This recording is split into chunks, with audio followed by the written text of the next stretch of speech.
انور بہت سمجھدار ہے، سختی نرمی کہاں ہونی چاہیے کہاں نہیں سب جانتا ہے۔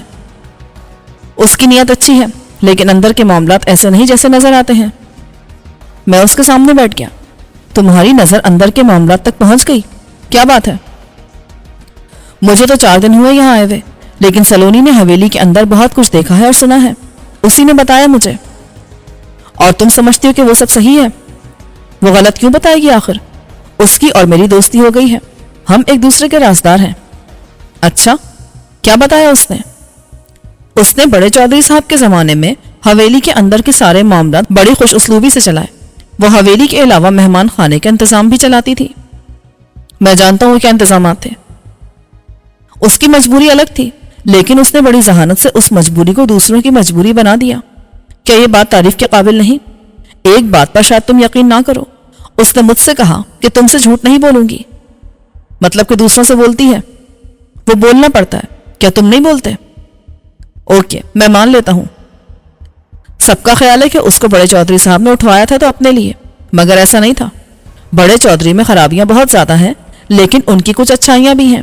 وہ چاہتے تھے کہ سلونی اپنی تعلیم مکمل کرے، مگر اکبر نے کہا کہ گاؤں میں پڑھا لکھا بندہ ہونا ٹھیک نہیں، لڑکی پڑھ کے دوسری عورتوں کو بھی خراب کرے گی۔ اس نے سلونی کو اٹھوایا۔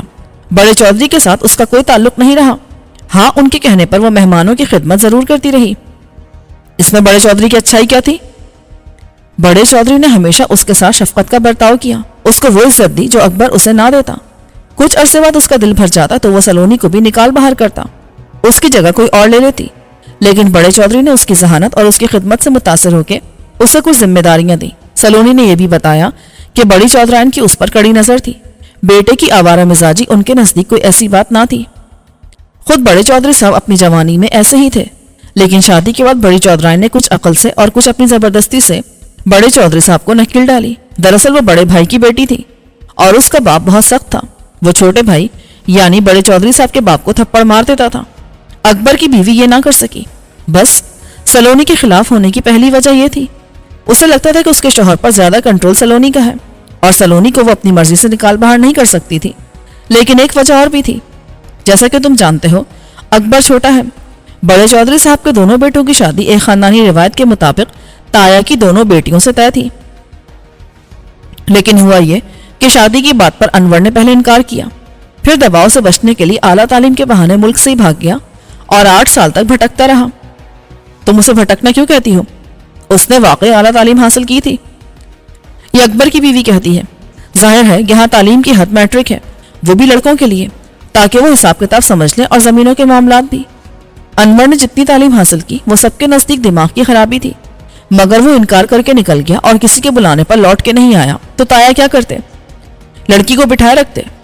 بڑی لڑکی کی بات بڑے لڑکے سے طے تھی اور چھوٹی کی چھوٹے سے۔ انہوں نے بڑی کی شادی اکبر سے کر دی، اب اگر ہوگی تو چھوٹی کی شادی بڑے بھائی سے ہوگی۔ چھوٹی چودھرائن اپنی اس بے عزتی کو نہیں بھولی کہ انور نے اسے ٹھکرا دیا تھا۔ دراصل جب دونوں بہنیں چھوٹی تھیں تب سے ان کے دماغ میں یہ تھا کہ کس کا شوہر کون ہوگا۔ بڑی خوش تھی کہ حویلی میں بڑی چودھرائن وہ بنے گی، مرادہ والی پر حکومت اس کے شوہر کی ہوگی۔ پھر تم بھی دیکھ سکتے ہو کہ انور گیا ماں پر، اکبر اپنے باپ پر۔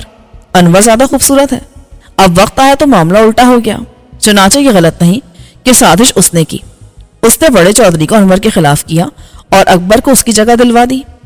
سلونی کو بھی اس نے نکال باہر کیا تھا، لیکن وہ پھر آ گئی ہے اور جو اس نے سوچا تھا وہ الٹا ہو گیا ہے۔ اب اکبر قیدی ہے اور انور حاکم۔ اب چھوٹی بہن آ جائے گی چودھرائن بن کے۔ تم میری بات سمجھ رہے ہو نا؟ بہت اچھی طرح، میں نے کہا۔ بھابھی کے رویے میں میرے لیے یہ دوستانہ تبدیلی ایک سیاسی چال ہے۔ وہ چاہتی ہیں کہ تمہارے ذریعے انور سے چھوٹے بھائی کے لیے رعایت حاصل کریں۔ وہ انور پہلے ہی دینا چاہتا ہے۔ یہ بھی ہو سکتا ہے کہ وہ اپنے باپ کو استعمال کرے، جائیداد کی تقسیم کرائے تاکہ پورے کی نہ صحیح وہ آدھے کی مالک بنے۔ مجھ سے تو انور نے ایک بڑی عجیب بات کی تھی۔ اس نے مجھے بتایا تھا کہ اس کے سسر اور تایا کی جتنی جاگیر ہے وہ اس کی دونوں بیٹیوں کو جائے گی، کیونکہ بیٹا کوئی ہے نہیں۔ یہ بھی نہیں ہو سکتا کہ وہ تایا سے ساری جائیداد اپنی بیوی کے نام کرا لے جو بڑی بیٹی ہے۔ وہ چھوٹی کی حق تلفی نہیں کرے گا۔ یہ بھی ناممکن ہے کہ وہ چھوٹی بہن سے بھی شادی کر لے۔ دونوں بہنیں بیک وقت ایک مرد کے نکاح میں نہیں رہ سکتی، لیکن ایک کے بعد دوسری آ سکتی ہے۔ ریشم چونکی، یعنی وہ بڑی کو فارغ کر دے گا؟ فارغ؟ بالکل فارغ، طلاق کا سوال ہی پیدا نہیں ہوتا۔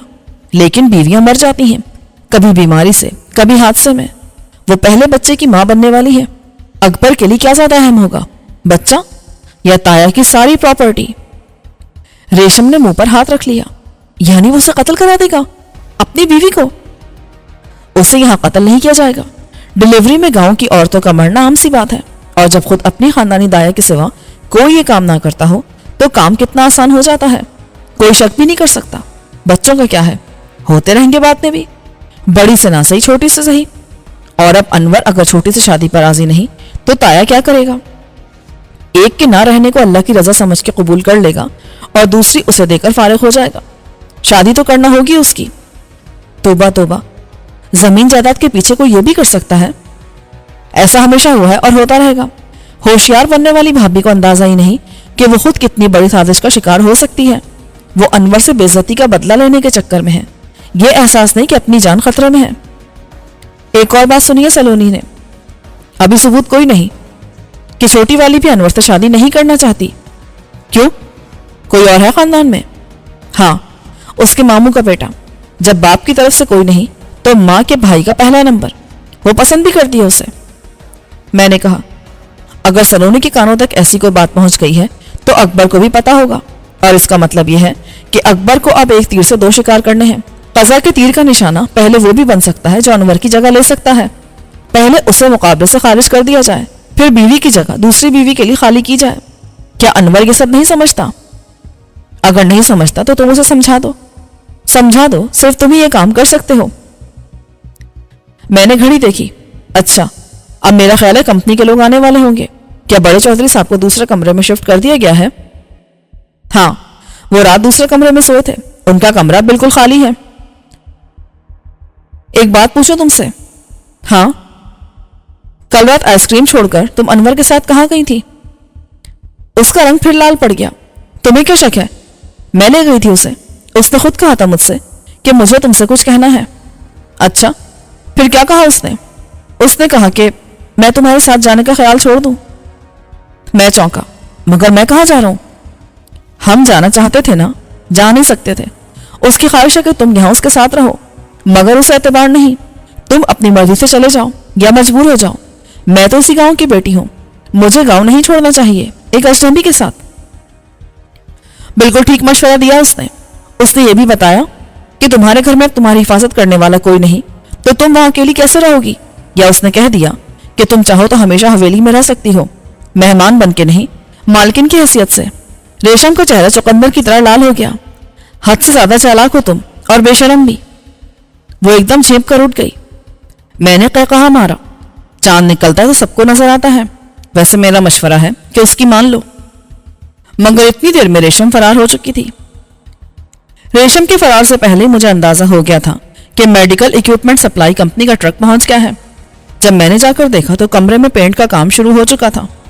دونوں مینیجر مشینوں کے لیے پاور سوئچ کی جگہ کو مارک کر رہے تھے اور ایک الیکٹریشین ان کی ہدایات کے مطابق وائرنگ دیکھ رہا تھا۔